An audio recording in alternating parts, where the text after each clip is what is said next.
Liu चिंगचिंग, घर का सारा पैसा कहाँ गया? मैंने गुस्से में पूछा। वह बिल्कुल बेफिक्र अंदाज में बोली, खर्च कर दिया। तो क्या हुआ? किस पर खर्च किया? उसने आराम से जवाब दिया, बैग और मेकअप खरीदने में। मेरे चेहरे का रंग उड़ गया। कंपनी के दर्जनों कर्मचारी अपनी सैलरी का इंतजार कर रहे हैं। अगर उन्हें पैसे नहीं मिले तो पिछले साल खरीदा हुआ हमारा घर बेचना पड़ेगा। नहीं, वह तुरंत चिल्लाई, वो घर मेरे पैसों से खरीदा गया था। प्रॉपर्टी के कागज मुझे दो। मैंने ऑगस्ट ढूंढने चाहे लेकिन वह हंस पड़ी। अब ढूंढने से क्या फायदा? मैं वो घर पहले ही अपने छोटे भाई के नाम कर चुकी हूं। मेरे हाथ कांपने लगे। तुमने क्या कहा? मेरे भाई की शादी होने वाली है, उसे घर चाहिए था, और तुमने मेरी मेहनत की कमाई का घर उसे दे दिया? उस पल मेरा सब्र टूट गया। बस बहुत हो गया, तलाक ले लेते हैं। वह हैरान रह गई। क्या कहा तुमने? मैंने उसकी आंखों में देखते हुए दोबारा कहा। मैंने कहा, तलाक। सच में मैं कितना अंधा था जो तुम जैसी इंसान पर भरोसा किया। उस रात मेरे मन में सिर्फ एक ही ख्याल था, काश सब कुछ फिर से शुरू किया जा सकता। अचानक मेरी आंख खुल गई। मैं घबरा कर उठ बैठा। मैं जिंदा हूं? चारों तरफ नजर दौड़ाई। ये तो परीक्षा कक्ष था, और सामने रखे प्रश्न पत्र को देखकर मेरा दिल जोर से धड़कने लगा। ये 2017 की कॉलेज प्रवेश परीक्षा है। मैंने खुद को चुटकी काटी, दर्द हुआ। यानी ये सपना नहीं था, मैं सचमुच अतीत में लौट आया था। घड़ी की तरफ देखा। परीक्षा खत्म होने में सिर्फ 45 मिनट बाकी थे। मैं मुस्कुराया। समय पुनर्जन्म लेने वाले इंसान का सबसे बड़ा दुश्मन भी होता है, और सबसे बड़ा साथी भी। फिर मेरी नजर अंग्रेजी के प्रश्न पत्र पर गई। अरे यार, अंग्रेजी तो हमेशा मेरी सबसे बड़ी कमजोरी थी। क्या दोबारा जन्म लेने के बाद भी मुझे किसी घटिया कॉलेज में ही जाना पड़ेगा? मैं जवाब सोचने लगा। तभी अचानक एक एक करके सारे उत्तर मेरे दिमाग में उभरने लगे। ये वाला ए, अगला बी, फिर सी। मुझे सब याद आ रहा है, पूरे प्रश्न पत्र के उत्तर। शायद यही पुनर्जन्म का सबसे बड़ा फायदा था। मैं हंस पड़ा। इस बार खेल पलट चुका है। घटिया कॉलेज, अलविदा। परीक्षा खत्म होने की घंटी बजी, लेकिन मेरे लिए यह सिर्फ परीक्षा का अंत नहीं था। ये मेरी नई जिंदगी की शुरुआत थी। स्कूल से बाहर निकलते हुए मैंने मन ही मन कसम खाई, लियू चिंगचिंग, इस जन्म में मैं तुम्हें अपनी जिंदगी बर्बाद नहीं करने दूंगा। और शे यून, मैं वापस आ चुका हूं। तभी पीछे से एक आवाज आई, अरे रुको। मैंने मुड़कर देखा। वो मेरा बचपन का दोस्त गांगजी था। उसे देखते ही मेरी आंखें भर आईं। पिछले जन्म में समय और हालात ने उसे पूरी तरह बदल दिया था, लेकिन इस वक्त वो अभी भी वही पुराना दोस्त था, ऊर्जा से भरा हुआ, सपनों से भरा हुआ। वह हंसते हुए बोला, क्या हुआ? कुछ दिनों में ही मुझे पहचानना भूल गया क्या? मैं मुस्कुराया, नहीं यार, बस तुम्हें देखकर अच्छा लगा। चलते चलते उसने पूछा, परीक्षा कैसी हुई? मैंने आत्मविश्वास से जवाब दिया, काफी अच्छी। टॉप यूनिवर्सिटी में दाखिला मिलना लगभग तय है। वह जोर से हंस पड़ा। अगर तू टॉप यूनिवर्सिटी में पहुंच गया तो मैं अपना सरनेम बदल दूंगा। मैं भी हंस पड़ा, ठीक है, पहले घर जाकर अपने माँ बाप से पूछ लेना। कुछ देर बाद उसने अचानक पूछा, वैसे परीक्षा खत्म हो गई है, आज लियू चिंगचिंग से मिलने नहीं जा रहा? मैं तुरंत रुक गया। पिछले जन्म में मैं उसी लड़की के पीछे पागल था, लेकिन अब सब बदल चुका था। मैंने शांत स्वर में कहा, नहीं, अब कभी नहीं। घर पहुंचते ही माँ बाप बेचैनी से मेरा इंतजार कर रहे थे। माँ ने पूछा, बेटा परीक्षा कैसी हुई? मैं मुस्कुराया, बहुत अच्छी, अच्छे कॉलेज में दाखिला पक्का है। पिता खुशी से खड़े हो गए, आज तो जश्न होगा, चलो बाहर खाना खाने चलते हैं। उन्हें देखकर मेरी आंखें नम हो गईं। पिछले जन्म में मेरी मूर्खताओं की वजह से इन्हें बहुत दुख सहना पड़ा था, लेकिन इस बार मैं उनकी उम्मीदों को कभी नहीं तोड़ूंगा। रात को मोबाइल बजा। स्क्रीन पर नाम देखकर मैं हल्का सा मुस्कुराया, लियू चिंगचिंग। पिछले जन्म की सबसे बड़ी गलती। मैसेज आया, सो गए क्या बेबी? मेरे पूरे शरीर में सिहरन दौड़ गई। पहले मैं इस एक मैसेज खुशी से पागल हो जाता था, लेकिन अब मुझे समझ आ चुका था, वो प्यार नहीं था, सिर्फ एक जाल था, एक बैकअप प्लान, एक रिजर्व विकल्प। मैंने सिर्फ 2 शब्द टाइप किए, व्यस्त हूं। उधर शायद उसे यकीन नहीं हुआ। उसने फिर लिखा, अगर ऐसे ही करोगे तो मैं तुमसे बात नहीं करूंगी। मैं मुस्कुराया, यही तो चाहता हूं। कॉलेज की परीक्षा सिर्फ पहला कदम थी। अगर सच में अपनी किस्मत बदलनी है तो पैसा कमाना होगा। मैंने गहरी सांस ली। 2014 लॉटरी नंबर याद नहीं है। ई कॉमर्स और शॉर्ट वीडियो का दौर अभी शुरू भी नहीं हुआ। अचानक मेरे दिमाग में एक नाम चमका, शेयर मार्केट। मुझे साफ याद था, 2014 से 2005 तक शेयर बाजार में ऐतिहासिक तेजी आने वाली थी। इंडेक्स 2000 से 5000 तक पहुंचने वाला था। उस दौर में सही शेयर खरीद लो तो आम आदमी भी अमीर बन सकता था। मैं मुस्कुराया, मेरी नई जिंदगी यहीं से शुरू करना है तो सबसे पहले शुरुआती पूंजी चाहिए। मैं सीधे माँ के पास गया और मुस्कुराते हुए बोला, मेरी सबसे प्यारी, सबसे दयालु और सबसे खूबसूरत माँ। माँ ने आंखें तरेर दी। मैं हंस पड़ा, एग्जाम खत्म हो गया है ना, थोड़े पॉकेट मनी मिल सकते हैं क्या? माँ ने बिना सोचे जवाब दिया, 500 रुपए चाहिए तो मेरे बैग से निकाल लेना। मैंने तुरंत सिर हिलाया, माँ इस बार मैं टॉप यूनिवर्सिटी में एडमिशन लेने वाला हूँ। दादा दादी नाना नानी सब खुश होकर पैसे देंगे, रिजल्ट पार्टी के पैसे भी मिलेंगे। तो क्या वो सारे पैसे मैं अपनी मर्जी से खर्च कर सकता हूं? मां हंस पड़ी। अभी रिजल्ट आया भी नहीं से पैसों की प्लानिंग शुरू कर दी। फिर उसने उंगली दिखाते हुए कहा, अगर सच में टॉप यूनिवर्सिटी में एडमिशन मिल गया तो जितने पैसे मिलेंगे सब तुम्हारे। मेरे चेहरे पर मुस्कान आ गई। डील पक्की। अगली सुबह मैं बहुत जल्दी उठ गया, रसोई में जाकर नाश्ता बनाना शुरू कर दिया। कुछ देर बाद मां की चीख सुनाई दी, सुनिए जी, जल्दी आइए, लगता है हमारे बेटे को किसी ने बदल दिया है। पिता दौड़ते हुए आए। क्या हुआ? मां ने रसोई की तरफ इशारा किया। ये देखिए, आपका बेटा नाश्ता बना रहा है। दोनों हैरानी से मुझे देखते रह गए। मैं मुस्कुराकर बोला, आइए पहले चक्कर तो देखिए। पिता ने एक निवाला लिया, फिर उनकी आंखें चमक उठी। वाह, बुरा नहीं है। मां भी हैरान रह गई। ये सब सीख कब लिया? मैंने हंसते हुए जवाब दिया, मोबाइल पर वीडियो देखकर। मां पापा को इतना खुश देखकर मेरा दिल भर आया। पिछले जन्म में मैंने अपना सबसे अच्छा व्यवहार बाहर वालों के लिए बचाकर रखा था और सबसे खराब व्यवहार उन्हीं लोगों को दिया था जो मुझसे सबसे ज्यादा प्यार करते थे। इस बार ऐसा नहीं होगा। तभी मोबाइल पर एक मैसेज आया, लियू छिंगछिंग, आज छुट्टियों का पहला दिन है, क्या प्लान है तुम्हारा? मैंने स्क्रीन की तरफ देखा और हल्का सा मुस्कुराया। उधर शायद वह बेचैन हो रही थी। आज भी मैसेज नहीं किया। अगर ऐसे ही रहा तो मैं सच में तुमसे बात नहीं करूंगी। उसी समय उसकी सहेली का मैसेज आया, क्या हुआ? वो आजकल तुम्हें मैसेज क्यों नहीं कर रहा? लियू छिंगछिंग ने नाराज होकर जवाब दिया, पहले तो रोज सुबह शाम मैसेज करता था, कल से एक भी मैसेज नहीं आया।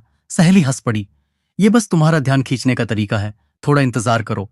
जब उसे लगेगा कि ये तरीका काम नहीं कर रहा तो पहले से भी ज्यादा तुम्हारे पीछे आएगा। लियू छिंगछिंग ने आत्मविश्वास से सिर हिलाया, मुझे फंसाने की इतनी आसान चाल? मैं बेवकूफ नहीं हूं। उधर मैं अपने दोस्त गांगजी के साथ शहर में घूम रहा था। वह हैरान होकर बोला, भाई छुट्टियों का पहला दिन है और तू नौकरी ढूंढ रहा है? मैं मुस्कुराया, एक सवाल पूछूं, लोग पढ़ाई क्यों करते हैं? गांगजी बोला, अच्छी यूनिवर्सिटी में जाने के लिए। और यूनिवर्सिटी क्यों जाते हैं? अच्छी नौकरी पाने के लिए। और नौकरी क्यों करते हैं? पैसा कमाने के लिए। मैंने उसकी तरफ उंगली दिखाते हुए कहा, बस यही असली जवाब है। आखिर में सब पैसे के लिए ही तो है। तो फिर मैं अभी से क्यों ना शुरुआत करूं?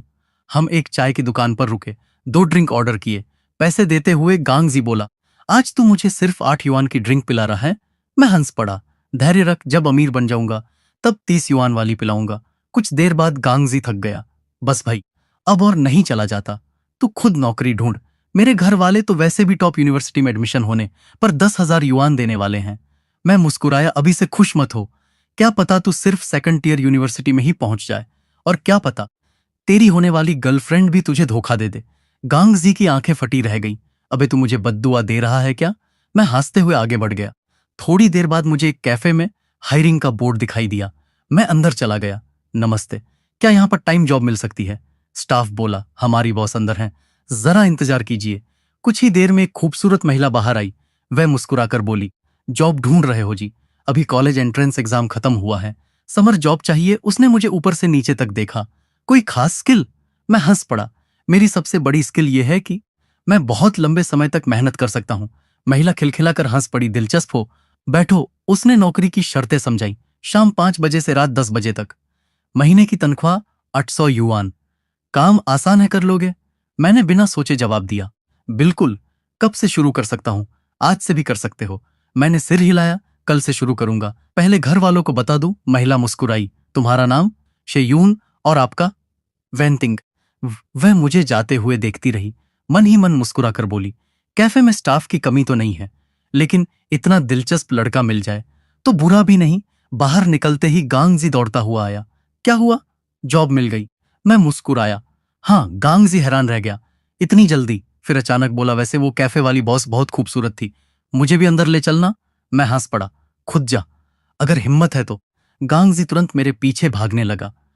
पैसा कमाने की पहली सीढ़ी आखिरकार शुरू हो चुकी थी। यार, थोड़ा पैसा वापस कर दूंगा। गांगजी ने शक भरी नजर से मुझे देखा, कोई नया स्कैम समिशन है क्या? ऐसी कौन सी जगह है जहां 500 लगाओ और 1000 वापस मिल जाए? मैं हंस पड़ा, तुझे लगता है मैं तुझे बेवकूफ बना रहा हूं? फिर मैंने सामने पेड़ की सबसे ऊंची पत्ती की तरफ इशारा किया, वो पत्ती दिख रही है, अगर उसे छू लिया तो मानूंगा कि तू बहुत बड़ा खिलाड़ी है। गांगजी तुरंत उछला, एक बार, 2 बार, तीसरी बार मैं सचमुच पत्ती को छू लिया। वह खुशी से चिल्लाया, देखा, मैंने छू लिया। मैं हंसते हुए बोला, गांगजी, इस जन्म में मुझसे दोस्ती होना तेरी सबसे बड़ी किस्मत है। जब मैं अमीर बनूंगा तुझे भी अपने साथ ऊपर लेकर जाऊंगा। गांगजी तुरंत पलट कर बोला, पहले खुद तो अमीर बन जा। दोनों हंस पड़े। कुछ देर बाद हम अपने अपने घर लौट गए। घर पहुंचते ही मैंने कहा, माँ, पापा, मुझे समर जॉब मिल गई है। माँ तुरंत विरोध करने लगी। बिल्कुल नहीं, अभी अभी एग्जाम खत्म हुए हैं, आराम कर। मैंने समझाया, बस 2 महीने काम करूंगा। माँ ने तुरंत कहा, कहाँ जाना है, कितने पैसे चाहिए, मैं दे दूंगी। पापा मुस्कुराए, उसे जाने दो, बड़ा हो गया है, थोड़ी जिम्मेदारी सीखने दो। माँ ने दोनों को घूरा, अच्छा, अब बाप बेटा मिलकर मुझे ही घेरोगे। मैं तुरंत माँ के गले लग गया। माँ चिंता मत करो, अगर कभी आपकी और पापा की लड़ाई हुई तो मैं हमेशा आपकी तरफ रहूंगा। पापा ने माथा पकड़ लिया। अरे बदमाश, अभी तो मैं तेरे लिए बोल रहा था और तूने तुरंत मुझे बेच भी दिया। पूरा घर हंसी से गूंज उठा। अगले दिन गांगजी का फोन आया। क्लास रीयूनियन का मैसेज देखा, परसों पार्टी है, सब लोग जा रहे हैं। मैंने साफ मना कर दिया, नहीं जा पाऊंगा। गांगजी हैरान हो गया, क्या लियू छिंगछिंग भी आने वाली है? मैं हंस पड़ा, तो उसके आने या ना आने से मुझे क्या फर्क पड़ता है? गांगजी कुछ सेकंड चुप रहा, फिर बोला, भाई, आज सच में तू बदल गया है। अगले दिन मैं अपनी नई नौकरी पर पहुंचा। कैफे की मालकिन वेनतिंग मुझे देखकर मुस्कुराई, वाह, तुम सच में आ गए। मुझे लगा था आजकल के लड़के 3 मिनट का जोश दिखाते हैं और फिर गायब हो जाते हैं। मैंने जवाब दिया, मैं जो कहता हूं वो करता हूं। वो मुस्कुराई, अच्छा है, पहले यूनिफॉर्म बदल लो। काम शुरू हुए कुछ देरी हुई थी कि वैन तिंग अचानक पूछ बैठी, वैसे तुम्हारी गर्लफ्रेंड है?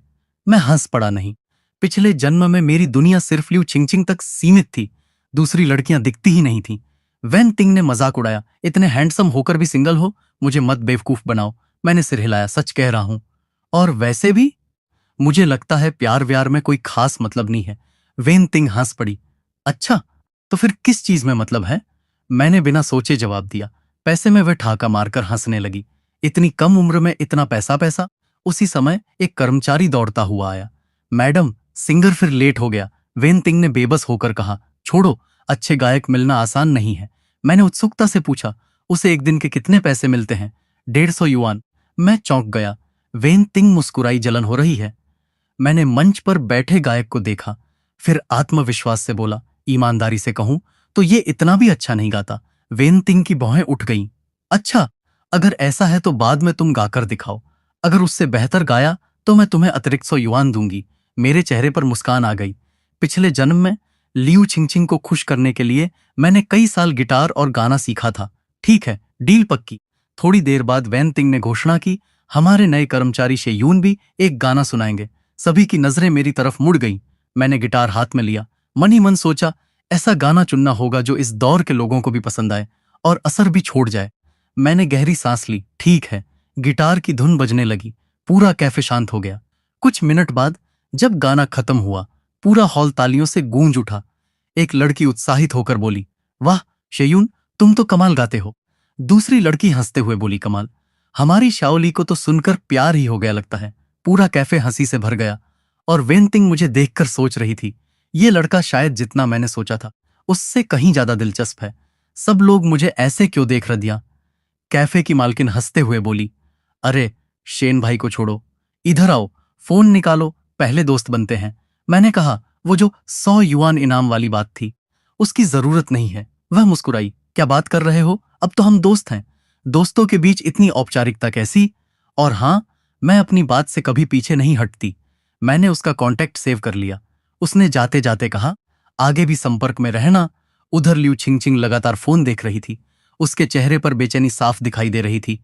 उसने अभी तक मुझे मैसेज क्यों नहीं किया? आखिरकार क्या रहा है? उसके मन में एक अजीब सा डर पैदा होने लगा। क्या सचमुच उसे अब मुझसे मतलब नहीं रहा?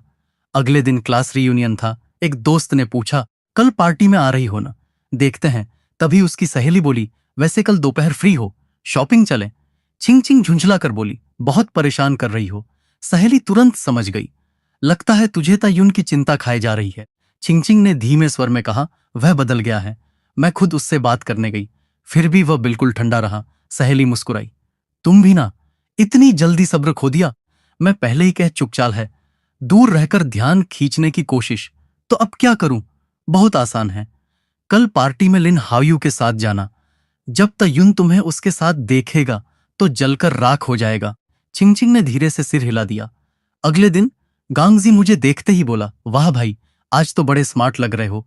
मैं हंस पड़ा, इतना भी नहीं। नहीं यार, आज तो सच में काफी हैंडसम लग रहे हो। वह अचानक मेरे फोन की तरफ झांकने लगा। किस खूबसूरत लड़की से चैट कर रहे हो? मैंने बिना सिर उठाए जवाब दिया, पढ़ाई कर रहा हूं। क्या पढ़ाई? हम लोग कॉलेज एंट्रेंस एग्जाम देकर निकल चुके हैं। मैंने फोन दिखाया। ड्राइविंग लाइसेंस टेस्ट की तैयारी कर रहा हूं। कॉलेज शुरू होने के बाद समय नहीं मिलेगा। गांगजी मुझे घूरने लगा।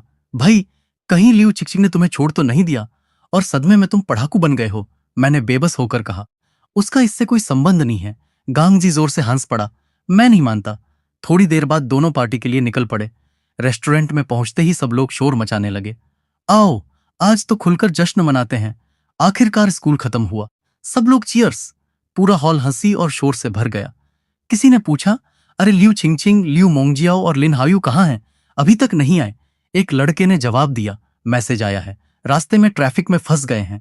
तभी किसी ने रहस्यमय अंदाज में कहा, अरे मैंने आते वक्त दोनों को एक ही बस से उतरते देखा था, साथ में। कमरे में अचानक अजीब सी मुस्कानें फैल गईं। कोई बात नहीं, शायद बस रास्ता एक ही रहा होगा। खाना खत्म होने के बाद किसी ने सुझाव दिया, अब क्या करें? घर जाएं? पागल हो क्या? अभी तो शाम हुई है। चलो केटीवी चलते हैं, नई जगह खुली है, साउंड सिस्टम जबरदस्त है। लगभग सबने हाथ उठा दिए। कुछ ही देर में पूरा ग्रुप केटीवी पहुंच गया। पहला गाना शुरू हुआ। एक लड़का माइक्रोफोन पकड़कर बोला, आज पहला गाना मेरा होगा, कोई छीनने की कोशिश मत करना। सभी हंस पड़े। यार, हर बार यही गाना गाता है, कुछ नया सीख ले। फिर किसी ने मेरी तरफ देखा, तायुन, तुम कुछ नहीं गाओगे? मैंने सिर हिलाया, मैं सुन लूंगा। ये तो बूढ़ों जैसा व्यवहार है। मैं कोने में बैठकर चुपचाप बियर पीने लगा। गांगजी ने मजाक किया, केटीवी आकर भी अकेले बैठे हो, किसी को लगेगा ऑफिस का निरीक्षण करने आए हो। मैं मुस्कुराया, थोड़ी देर बैठकर चला जाऊंगा। अरे नहीं, लियू छिंगछिंग अभी तक नहीं आई। तुम नहीं देखना चाहते कि वह लिन हायू के साथ आएगी तो क्या होगा? मैंने कंधे उचकाए, उससे मेरा क्या लेना देना। उसी समय एक लड़की भागती हुई कमरे में आई। उसके चेहरे पर घबराहट साफ थी। बुरा हो गया, चैन से बाहर किसी से लड़ रहा है। सब लोग चौंक गए। क्या हुआ? अभी वह फोन पर बात करने बाहर गया था, फिर किसी पर उल्टी कर दी। अब सामने वाला गंजा आदमी उसका कॉलर पकड़कर खड़ा है। लग रहा है अभी मारपीट शुरू हो जाएगी। सब लोग तुरंत उठ खड़े हुए। चलो देखते हैं क्या हुआ है। हम तेजी से बाहर की ओर भागे। कॉरिडोर में पहुंचते ही एक भारी भरकम आदमी चेंजे पर चिल्ला रहा था, अबे, नाक भी साफ नहीं हुई और यहां दादागिरी करने आया है? मेरे ऊपर उल्टी कर दी। जीना नहीं है क्या? चेंजे डर के मारे कांप रहा था। भाई, मेरी गलती नहीं थी। भाई, सच में माफ कर दीजिए। उसका कोई बुरा इरादा नहीं था। मैं उसकी तरफ से माफी मांगता हूं। जरूरत हो तो हम नुकसान का पैसा भी दे देंगे। गंजा आदमी घूरते हुए बोला, और तू कौन होता है बीच में बोलने वाला? दफा हो जा यहां से। दरअसल चेंजे बाहर फोन पर बात करने आया था। नशे में उसका संतुलन बिगड़ गया और वह उस आदमी पर उल्टी कर बैठा। कुछ लोग बुदबुदाने लगे, खुद की औकात नहीं पता, और शराब पीने निकल आया। मैं शांत स्वर में बोला, भाई, मेरा दोस्त सच में नशे में है। इस हालत में उससे बहस करने का कोई मतलब नहीं। हम सब अभी अभी एग्जाम देकर निकले छात्र हैं, पहली बार दोस्तों के साथ बाहर निकले हैं। कृपया इस बार जाने दीजिए। गंजा आदमी फिर भड़क गया, अबे, तू भी अपने आप को बहुत समझदार समझ रहा है क्या? निकल यहां से। मैंने बिना घबराए जवाब दिया। यहां हमारे साथ काफी छात्र हैं। अगर बात बढ़ी और पुलिस आ गई तो आप सोच लीजिए किसकी बात सुनी जाएगी, आपकी या हमारी? आदमी का चेहरा बदल गया। कुछ सेकंड चुप रहने के बाद वह गुर्राया, चलो छोड़ो, आज मेरा मूड अच्छा है, वरना तुम लोगों को मजा चखा देता। मैं मुस्कुराया, धन्यवाद भाई, आराम से जाइए। आदमी चला गया। जैसे ही मामला खत्म हुआ, कुछ सहपाठी फुसफुसाने लगे, तायुन तो बड़ा डरपोक निकला, अभी तो बिल्कुल कुत्ते की तरह माफी मांग रहा था। ऐसे लोग आगे चलकर सिर्फ चापलूसी करते हैं। मैंने उनकी तरफ देखा, अभी जब मामला चल रहा था तब तुम लोग आगे क्यों नहीं आए? अब पीछे खड़े होकर बातें बनाना आसान है। गांगजी हंस पड़ा, सही कहा। मैंने बियर का घूंट लेते हुए कहा, अगर दो मीठे शब्द बोलकर काम निकल जरूरत है। जब तुम लोग समसाज में निकलोगे तब समझोगे कि बेकार का अहंकार एक पैसे का भी नहीं होता। गांगजी मुझे घूरने लगा, यार, तू अचानक इतना समझदार कब हो गया? मैं हंस पड़ा, क्योंकि मैं तुम्हारा बाप हूं। उसी समय किसी ने चिल्लाकर कहा था, युन देखो, छिंगछिंग आ गई। दरवाजे पर लियू छिंगछिंग और लिन हाओयू दिखाई दिए। छिंगछिंग ने मुझे देखा, फिर मेरे सामने रखी बियर पर नजर गई। उसने मन ही मन सोचा, जरूर मुझे और लिन हाओयू को साथ देखकर दुखी हो गया होगा। उसकी सहेली ने भी फुसफुसा कर कहा, देखा, वह जल रहा है, इसीलिए शराब पी रहा है। छिंगछिंग के चेहरे पर हल्की मुस्कान आ गई, लेकिन अगले ही पल मैं स्टेज पर चढ़ गया, गिटार उठाया और गाना शुरू कर दिया। पूरा हॉल शांत हो गया। सब लोग मेरी आवाज में खो गए। गाना खत्म होते ही जोरदार तालियां गूंज उठी। मैंने गिटार वापस करते हुए कहा, धन्यवाद। कोरस वाले हिस्से में तुम्हारी रिदम थोड़ी बिगड़ गई थी, लेकिन बैकिंग बहुत अच्छी थी। गिटारिस्ट हैरान रह गया। आप? उसे यकीन नहीं हो रहा था। मैं मुस्कुराया, लगता है अभी भी भरोसा नहीं हुआ। एक और सुनाऊं? फिर मैंने दूसरा गाना शुरू कर दिया। इस बार माहौल पूरी तरह बदल गया। सब लोग मंत्रमुग्ध होकर सुनते रहे। गाना खत्म होने के बाद मैंने एक खूबसूरत लड़की की तरफ हाथ बढ़ाया। हेलो, मेरा नाम तययुन है। लड़की ने कुछ नहीं कहा। इतनी खूबसूरत हो, अफसोस की बोल नहीं सकती। उधर छिंगछिंग आखिर खुद को रोक नहीं पाई। वह मेरे पास आ गई। ताययुन, क्या तुमने मुझे गलत समझ लिया है? कल मैं पूरे समय लियू मोंगजियाओ के साथ थी। लिनहाओयू तो बस रास्ते में मिला था। सुना है नई इलेक्ट्रॉनिक्स मॉल का उद्घाटन हुआ है। आज दोपहर साथ चलोगे? मैंने सीधे जवाब दिया, नहीं, मुझे काम पर जाना है। छिंग चौंक गई। क्या सच में अब तुम मुझे पसंद नहीं करते? मैंने कोई जवाब नहीं दिया। कुछ दिन बाद कैफे में काम करते समय मालकिन मुस्कुराते हुए बोली, देखा, दुकान में एक लड़का होना कितना जरूरी है। लड़का लड़की साथ काम करें तो माहौल भी अच्छा रहता है। मैं हंस पड़ा। अफसोस, मैं तो सिर्फ गर्मियों की छुट्टियों तक ही काम करूंगा। वैसे ताययुन, तुम किस यूनिवर्सिटी में जाने वाले हो? मोडू। मालकिन की आंखें चमक उठी। तो तुम्हारा इस कोर्स तो फर्स्ट ईयर यूनिवर्सिटी वाला होगा। अगर मैं 10 साल छोटी होती तो जरूर तुम्हारा पीछा करती। मैं हंसते हुए बोला, बहन वाली उम्र का प्यार भी मुझे मंजूर है। शरारती लड़के। मालकिन हंस पड़ी। उसी समय शहर के एक आलीशान घर में निंगबिंग अपनी माँ से बात कर रही थी। माँ, मैं किस म्यूजिक अकादमी में जाऊं? बीजिंग या मोडू? माँ ने कहा, बीजिंग आ जाओ, तब मैं तुमसे अक्सर मिल पाऊंगी। निंगबिंग कुछ पल चुप रही। कुछ दिनों बाद मेरा जन्मदिन है। मुझे कोई उपहार नहीं चाहिए, बस आप उस दिन मेरे साथ रहना। माँ के चेहरे पर झिझक आ गई। मुझे अफसोस है, कल मुझे बिजनेस ट्रिप पर जाना होगा। निंगबिंग मुस्कुराई, कोई बात नहीं, मुझे आदत है। उस रात उसने घर की नौकरानी से कहा, आंटी वांग, मैं बाहर जाना चाहती हूँ। कहाँ? एक छोटी सी बार में। सुना है वहां का माहौल अच्छा है। मैं आपके साथ चलती हूँ। कुछ देर बाद दोनों उसी बार में पहुंच गईं। उधर कैफे की मालकिन बड़बड़ा रही थी, शेनमा फिर आज नहीं आया। फिर उसने मेरी तरफ देखा। कोई बात नहीं, अब हमारे पास अपना छोटा सिंगिंग स्टार तो है। मैं मुस्कुरा दिया। तभी निंगबिंग की नजर मुझ पर पड़ी। अरे, ये तो वही है। मालकिन हैरान रह गई।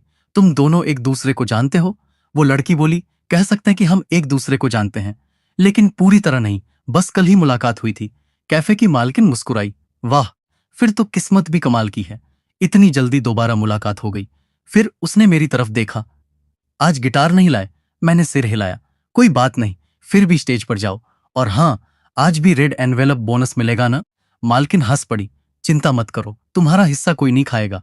मैं मुस्कुराया। ठीक है, तो आज का शो देखिए। उधर बाई निंगबिंग पहली बार बियर पी रही थी। एक घूंट लेते ही उसका चेहरा बिगड़ गया। इतनी कड़वी चीज आखिर लोग पसंद कैसे करते हैं? मालकिन हंसते हुए बोली, पहली बार सबको ऐसी ही लगती है। आदत पड़ जाए तो फिर छोड़ नहीं पाओगी। वह मेरी तरफ देखने लगी। इतनी कम उम्र में ये लड़का इतना दर्द भरा गाना कैसे गा सकता है? गाना खत्म हुआ। मालकिन ने अपना ग्लास मेरी तरफ बढ़ाया। ताययुन, इसे खत्म कर दो, बर्बाद मत होने देना। मैंने बिना सोचे ग्लास उठा लिया। निंगबिंग अचानक चौंक गई। ये मेरे ग्लास से पी रहा है। थोड़ी देर बाद मालकिन ने मुस्कुराकर पूछा, क्या कहती हो? लड़का हैंडसम है ना? निंगबिंग ने सिर हिलाया। है तो, लेकिन अफसोस दिमाग थोड़ा कमजोर लगता है। तभी उसने पहली बार खुलकर बात की। मैं हैरान रह गया। अरे, तो तुम बोल सकती हो? निंगबिंग उठ खड़ी हुई। आंटी वांग, चलते हैं। मैं अनायास बोल पड़ा, आवाज भी बहुत अच्छी है। मालकिन ने तुरंत मुझे धक्का दिया। जल्दी जाओ, उसे बाहर तक छोड़कर आओ। मैं बाहर तक उसके साथ गया। रास्ते में मैंने कहा, रात को कम निकला करो, बाहर बहुत बुरे लोग होते हैं। निंगबिंग ने घूर कर पूछा, क्या तुम अपनी ही बात कर रहे हो? अंदर तुम लगातार मेरे पैरों को घूर रहे थे, और वो ग्लास भी। तुम्हें पता था कि मैं उससे पी चुकी हूं, फिर भी जानबूझकर उसी से पिया। मैं तुरंत बोला, पैरों वाली बात मानता हूं, लेकिन ग्लास वाली बात सच में गलती थी, मुझे नहीं पता था। निंगबिंग के चेहरे पर शरारती मुस्कान आ गई।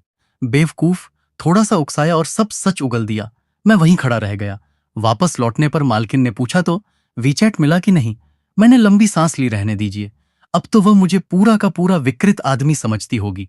मालकिन ने माथा पकड़ लिया। मौका मिला था और तुमने उसे भी बर्बाद कर दिया। आखिर लड़के खूबसूरत लड़कियों को पसंद नहीं करेंगे तो क्या करेंगे? मैं हंस पड़ा। आपसे तो बहस ही नहीं की जा सकती। आज की शिफ्ट खत्म हुई, मैं चलता हूं। ठीक है, फिर कभी मदद करने आ जाना। रात को घर पहुंचते ही माँ ने पूछ लिया तायुन, आखिर तुम कौन सी पार्ट टाइम नौकरी कर रहे हो? हर रोज इतनी देर से घर क्यों आते हो? मैंने सहजता से कहा, बार में वेटर का काम करता हूं। माँ का चेहरा तुरंत बदल गया। क्या? हम तुम्हें पढ़ाने के लिए मेहनत करते हैं और तुम बार में नौकरी कर रहे हो? आगे से मुझे माँ मत कहना, मैंने धीरे से कहा। महीने के 8,000 युआन मिलते हैं। रमा एकदम शांत हो गई। अच्छा, वैसे देखा जाए तो काम कोई छोटा बड़ा नहीं होता। ईमानदारी से कमाया गया पैसा कभी शर्म की बात नहीं। फिर मुस्कुराकर बोली, वैसे वहां तुम्हारे पापा को भी नौकरी मिल सकती है क्या? मैं हंस पड़ा। माँ, मैं सिर्फ एक छोटे बार में वेटर हूं। आप भी ना? उधर उसी समय बाई निंगबिंग के घर दरवाजा अचानक खुला। उसके पिता अंदर आए। निंगबिंग, सुना है तुम अभी भी आर्ट कॉलेज जाना चाहती हो। मुझे लगता है विदेश पढ़ने जाना बेहतर रहेगा। निंगबिंग ठंडी आवाज में बोली, या फिर आपको डर है कि मैं देश में रही तो आपकी नई प्रेमिका के रास्ते में आ जाऊंगी? उसके पिता का चेहरा सख्त हो गया। मैंने पहले भी समझाया था, तुम्हारी माँ और मेरा तलाक काम की वजह से हुआ था। निंगबिंग ने बात काट दी। सीधे मुद्दे पर आइए। आज मुझे ढूंढने क्यों आए हैं? पिता ने कहा, आज रात मेरा एक बहुत महत्वपूर्ण बिजनेस डिनर है। निंगबिंग कड़वी हंसी हंसी आगे से सीधे कह दिया, कीजिए कि आपके पास समय नहीं है। उसने उनका हाथ झटक दिया। आपकी नजर में मैं किसी ग्राहक से भी कम महत्वपूर्ण हूं। आपको तो ये भी याद नहीं कि आज कौन सा दिन है? पिता चौंक गए। आज? क्या खास है आज? निंगबिंग की आंखें भर आईं। अगर याद नहीं तो रहने दीजिए। वह कमरे से बाहर चली गई। कुछ देर बाद पिता को अचानक याद आया, ओ नहीं, आज मेरी बेटी का जन्मदिन है। उधर मैं एक सिक्योरिटीज कंपनी में पहुंचा। कर्मचारी ने कहा, आपका स्टॉक अकाउंट बन गया है। मैं मुस्कुराया, धन्यवाद। उसी समय कोई लड़की तेजी से मुड़ी और मुझसे टकरा गई। हम दोनों एक साथ गिरते गिरते बचे। मैंने उसका हाथ पकड़ लिया और फिर दोनों एक दूसरे को पहचान गए। फिर तुम? निंगबिंग घबरा गई। उसी समय एक लड़का उनकी तरफ बढ़ा। बिना सोचे उसने मेरा हाथ कसकर पकड़ लिया और बोली, ये मेरे बॉयफ्रेंड हैं। चलो यहां से। आंटी वांग भी हैरान रह गई। कुछ दूर आने के बाद मैंने पूछा, आखिर चल क्या रहा है? बॉयफ्रेंड, ये फैसला लेने से पहले कम से कम मेरी अनुमति तो ले लेती। निंगबिंग बोली, मान लो तुम पर मेरा एक एहसान बकाया हो गया। मैं हंस पड़ा। तुम्हारा चेहरा सच में काफी मोटा है। तो बदले में क्या चाहिए? निंगबिंग ने तुरंत जवाब दिया, पहले वीचैट ऐड करो, बाकी बातें बाद में। मैंने फोन निकाला। नाम क्या है? बाई निंगबिंग। उधर सिक्योरिटीज कंपनी के मैनेजर ने अपने स्टाफ से कहा, अभी अभी जिस लड़के ने स्टॉक अकाउंट खुलवाया है उसकी पूरी जानकारी निकालो। मुझे उसकी सारी फाइल चाहिए। उसी समय निंगबिंग के पिता गुस्से में अपनी पत्नी से बोले, तुम्हें पता भी है तुम्हारी बेटी प्यार कर बैठी है? पत्नी चौंक गई। क्या बकवास कर रहे हो? अभी अभी मेरी आंखों के सामने वो एक लड़के का हाथ पकड़कर खड़ी थी। उसका नाम तायुन है और अभी हम हाथ पकड़कर साथ खड़े हैं। निंगबिंग के पिता चौंक गए। वो लड़का दिखता कैसा है? मां ने तुरंत घूर कर देखा। अभी तुम्हारी चिंता का विषय यही है। पिता खांसते हुए बोले, ठीक है, मैं कुछ नहीं कहता। तुम खुद आंटी वांग को फोन करके पूछ लो। मां ने तुरंत कॉल लगा दी। आंटी वांग, क्या निंगबिंग सच में किसी को डेट कर रही है?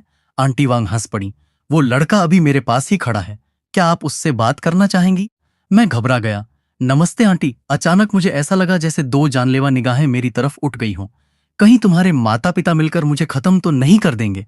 निंगबिंग हंसी रोकते हुए बोली, बैठ जाओ, इतना मत सोचो। कुछ देर बाद मैंने पूछा, तुम्हारे माता पिता का तलाक हो चुका है ना? वह चौंक गई। तुम्हें कैसे पता? मैंने शांत स्वर में कहा, अंदाजा लगाया। तुम्हारे अंदर बहुत ज्यादा असुरक्षा है। प्यार की कमी भी साफ दिखाई देती है। और जिस तरह तुम उनसे बात करती हो उससे ये बात समझना मुश्किल नहीं था। निंगबिंग कुछ देर चुप रही, फिर धीरे से बोली, आज मेरा जन्मदिन है तो तुम मेरी इस छोटी सी एक्टिंग को पूरा निभाने में मदद करोगे? मैं मुस्कुराया, बिल्कुल। फिल्म देखेंगे, खाना खाएंगे, फोटो खींचेंगे और सोशल मीडिया पर डालेंगे। ऐसी सर्विस दूंगा कि आज रात तुम्हारे माता पिता तुम्हारी पूरी पूछताछ करेंगे। लेकिन पहले ही बता देता हूं, सारा खर्चा तुम्हें उठाना होगा। निंगबिंग ने आंखें तरेरी। तुम हमेशा इतने बेशर्म रहते हो। मैं हंस पड़ा। नहीं, ये हुनर हाल ही में विकसित हुआ है। चलो फिल्म शुरू कर। उसने पूछा, तुमने सिर्फ एक ही कॉम्बो खरीदा है? मैंने मुस्कुराकर दूसरा पैकेट आगे बढ़ाया। ये तुम्हारे लिए है। निंगबिंग ने सिर हिलाया। मैं कोल्ड ड्रिंक नहीं पीती और जंक फूड भी नहीं खाती। हां, धरती पर उतरी परी जो धुएं और दुनियावी चीजों से दूर रहती है। निंगबिंग की आंखों में अचानक उदासी आ गई। कुछ साल पहले माँ और पापा मुझे अक्सर फिल्म दिखाने लाते थे। उस समय सब कितना अच्छा था। बहुत गर्मजोशी थी, बहुत खुशी थी। लेकिन अब मैंने उसकी बात बीच में काट दी। अरे, उधर क्यों जा रही हो? क्या अपने माता पिता को फोटो भेजनी नहीं है? तो कम से कम एक सेल्फी तो लेनी पड़ेगी। उसने फोन मेरी तरफ बढ़ा दिया। अगर फोटो नहीं खिंचवानी तो रहने दो। मैं तुरंत बोला, खिंचवाऊंगा, लेकिन ऐसे दूर दूर खड़ी रहोगी तो फोटो में कैसे आएंगे? थोड़ा पास आओ। और हाँ, मुस्कुराना मत भूलना। दोनों ने साथ में कई तस्वीरें खिंचवाईं। उसी समय निंगबिंग के पिता बार बार फोन कर रहे थे। जिस ग्राहक को आपने कॉल किया है वह फिलहाल उपलब्ध नहीं है। फोन लगातार कट रहा था। पिता गुस्से से बड़बड़ाए, ये तायुन नाम का लड़का आखिर है कौन? मेरी बेटी पर हाथ साफ करने की हिम्मत कैसे हुई? मुझे खुद जाकर देखना पड़ेगा। फिल्म खत्म होने के बाद निंगबिंग का फोन बजा। मैंने पूछा, कौन है? पापा। लेकिन उन्हें तुम्हारा नंबर कैसे मिला? वह बोली, मेरे पापा बैंक डायरेक्टर हैं। तुम्हारा नंबर निकालना उनके लिए मुश्किल नहीं। मैं हंस पड़ा। ओ, समझ गया। वैसे सोचो, अगर तुम्हारे पापा मुझे 1 मिलियन युआन दें और कहें कि तुमसे दूर हो जाऊं, तो कैसा रहेगा? निंगबिंग ने भौहें सिकोड़ ली। मैंने मजाक में कहा, पहले ये तो पूछो कि मैं मानूंगा भी या नहीं। तो क्या मान जाओगे? मैंने बिना सोचे जवाब दिया, बिल्कुल। 1 मिलियन छोड़ो, 10,000 युआन भी मिल जाएं तो मैं तुरंत गायब हो जाऊंगा। निंगबिंग ने झल्लाकर कहा, बदमाश। कुछ देर बाद मैंने कहा, फिल्म भी देख ली, फोटो भी खिंच गई, अब मैं चलता हूं। निंगबिंग ने याद दिलाया, अरे, हमने साथ में खाना खाने का भी प्लान बनाया था। मैंने पेट थपथपाया, मैं तो पहले ही भर चुका हूं। फिर मैंने पूछा, वैसे तुम किस यूनिवर्सिटी में जाने वाली हो? निंगबिंग कुछ कहने ही वाली थी कि मैं खुद बोल पड़ा, छोड़ो, मैं मेट्रोपॉलिटन यूनिवर्सिटी जा रहा हूं। मैं जरा वॉशरूम होकर आता हूं। ठीक है, मैं यही इंतजार करती हूं। उधर निंगबिंग अकेली बैठी सोच रही थी। पिछले जन्म में ताई ने लिू छिंगछिंग को खुश करने के लिए न जाने कितनी मेहनत की थी। बार बार ठुकराए जाने के बाद भी हार नहीं मानी, लेकिन बदले में उसे सिर्फ तिरस्कार मिला। जब मैं वापस लौटा तो मेरे हाथ में एक छोटा सा टेडी बियर था। मैंने उसे आगे बढ़ाते हुए कहा, जन्मदिन मुबारक हो। निंगबिंग चौंक गई। ये मेरे लिए है? मैंने मुस्कुराकर कहा, नहीं चाहिए तो रहने दो। उसने तुरंत टेडी पकड़ लिया। मैं बोला, मैंने तुम्हें फिल्म दिखाई, तुमने मुझे टेडी दिया, अब हिसाब बराबर। निंगबिंग ने हल्की मुस्कान के साथ कहा, बराबर? हम, धन्यवाद। उधर घर पर आंटी वांग ने बताया, मैडम, मैं तुरंत वापस आ रही हूं और शायद सर भी थोड़ी देर में पहुंच जाएंगे। अब याद आया कि मैं उनकी बेटी हूं। कुछ देर बाद उसकी मां ने पूछा, निंगबिंग, ये तायुन आखिर है कौन? निंगबिंग ने टेडी को सीने से लगाया। मैं पहले ही बता चुकी हूं, वो मेरा बॉयफ्रेंड है। मां ने गहरी सांस ली। सिर्फ इसलिए कि उसने तुम्हें जन्मदिन का तोहफा दे दिया? क्या तुम्हें हमें गुस्सा दिलाना इतना पसंद है? क्या हमने कभी तुम्हें किसी चीज की कमी होने दी? निंगबिंग की आंखें लाल हो गईं। हाँ, गलती मेरी ही है। काश आपने मुझे जन्म ही न दिया होता। कमरे में अचानक सन्नाटा छा गया। उसी समय उसके पिता अंदर आए। निंगबिंग, ये ताए युन वाला मामला आखिर है क्या? मां तुरंत भड़क उठी, सब तुम्हारी वजह से हुआ है। अपनी बेटी का जन्मदिन तक भूल गए और अब मुझसे सवाल पूछ रहे हो। मुझे खुद उस ताए युन नाम के लड़के से मिलना पड़ेगा, थोड़ी बात करनी होगी। पत्नी ने ठंडी आवाज में कहा, ठीक है, फिर आपकी खबर का इंतजार करूंगी। उधर बार में मैंने पेट पकड़ते हुए कहा, अब पछता रहा हूं कि शाम को तुमसे खाना खिलाने की जिद क्यों नहीं की। अभी बार में काम कर रहा हूं और भूख से बुरा हाल है। फोन के दूसरी तरफ बह निंगबिंग हंस पड़ी। अच्छा है, मेरा बॉयफ्रेंड भूखा ही रहे तो ठीक है, इंतजार करना। उसने आंटी वांग की तरफ देखा। आंटी वांग, कृपया बचा हुआ केक उस छोटे बार में पहुंचा दीजिए जहां हम पिछली बार गए थे। जी मिस, निंगबिंग मुस्कुराई। उसे एक सरप्राइज देते हैं। कुछ देर बाद बार में, तायुन जी, तुम्हारे लिए कोई आया है। मैंने मुड़कर देखा। युनटी वांग मुस्कुराई, ये तुम्हारे लिए है। मैं चौंक गया। आंटी वांग, आप अकेली आई हैं? नहीं, मैं एक मिशन लेकर आई हूं। निंगबिंग ने ये तुम्हें देने को कहा है। मैं हंस पड़ा। लगता है उसके अंदर अभी थोड़ी इंसानियत बाकी है। आंटी वांग ने शरारती मुस्कान के साथ पूछा, सच सच बताओ, क्या तुम दोनों अब कपल बन चुके हो? अरे नहीं, मैंने बस उसकी एक मदद की थी। वो मेरा एहसान चुकाना चाहती है। मैं भूखा था इसलिए उसने केक भेज दिया। मैं तो बिल्कुल नहीं मानती। तभी मालिकिन ने आवाज लगाई, ठीक है, आज का काम यहीं तक, जाओ अपने प्यार वाला केक खाओ। धन्यवाद।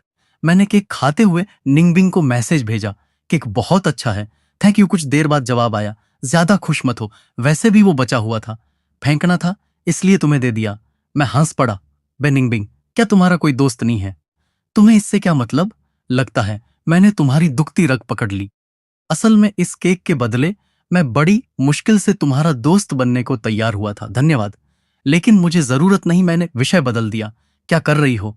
बस जिज्ञासा है। तुम जैसे अमीर लोग खाली समय कैसे बिताते हैं? कॉमिक्स पढ़ती हूँ। मैं उत्साहित हो गया। सच में मुझे भी कॉमिक्स बहुत पसंद है, लेकिन जो मैं पढ़ता हूँ वो तुमने शायद कभी नहीं पढ़ी होंगी। निंगबिंग ने आंखें सिकोड़ ली। कहीं तुम कोई एडल्ट कॉमिक्स तो नहीं पढ़ते? मैं हंस पड़ा। वैसे जब पहले बहुत सारे लड़के तुम्हारे पीछे घूमते थे, क्या तुमने कभी किसी की भावनाओं की परवाह की? निंगबिंग बोली, सिर्फ इसलिए कि कोई लड़का किसी लड़की के साथ अच्छा व्यवहार करे, क्या लड़की को उसे स्वीकार करना ही पड़ेगा? मैंने सिर हिलाया। अगर पसंद नहीं था तो साफ मना क्यों नहीं किया? हर दिन उनका खरीदा हुआ नाश्ता खाती रहीं, उन्हें बैकअप की तरह रखती रहीं और दूसरे लड़कों को जलाने के लिए इस्तेमाल करती रहीं। मजा आता था। निंगबिंग शांत स्वर में बोली, किसी चीज को स्वीकार करना प्यार स्वीकार करने जैसा नहीं होता। मैं मुस्कुराया। वाह, धोखेबाज लड़कियों की क्लासिक लाइन। उसी समय बार में लियू छिंगछिंग और उसकी दोस्त अंदर आईं। मैंने उन्हें देखते ही भौहें सिकोड़ लीं। तुम लोग यहाँ क्या कर रही हो? शराब पीने आए हैं, मैंने वेट्रेस से कहा। उन्हें उस कोने वाली टेबल पर बैठा दो, मैं जरा वॉशरूम होकर आता हूं। निंगबिंग ने पूछा, तुम उन्हें जानते हो? तुम्हारी एक्स है? मैंने सिर हिलाया। इतना भी नहीं, बस कभी उसे पाने की कोशिश की थी, अब उससे कोई लेना देना नहीं रखना चाहता। कुछ देर बाद लियू छिंगछिंग मेरे पास आ गई। ताएयुन, तुम किस यूनिवर्सिटी में जाने वाले हो? अपने प्रांत में रहोगे या बाहर जाओगे? मैंने बेरुखी से कहा, तुम्हें इससे क्या मतलब? तुम मुझसे ऐसे कैसे बात कर सकते हो? हम आखिर सहपाठी हैं। वह घबरा कर बोली, ताएयुन, तुम भूल गए क्या? तुमने कहा था कि यूनिवर्सिटी में भी मेरे साथ एक ही शहर में रहोगे, याद नहीं है? उसकी आवाज कांप रही थी। आखिर हुआ क्या है? क्या हमारे बीच कोई गलत फहमी है?